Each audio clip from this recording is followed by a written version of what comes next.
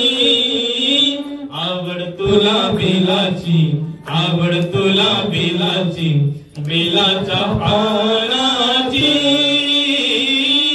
हे भोळ्या शंकरा शंकरा, हे भोळ्या शंकरा। भगवान जेव्हा जेव्हा येतात ढवळ्या नंदीवरी स्वारी, पांढरा शुभ्र नंदी आहे, त्या नंदीवर स्वारी करून भगवान येत असतात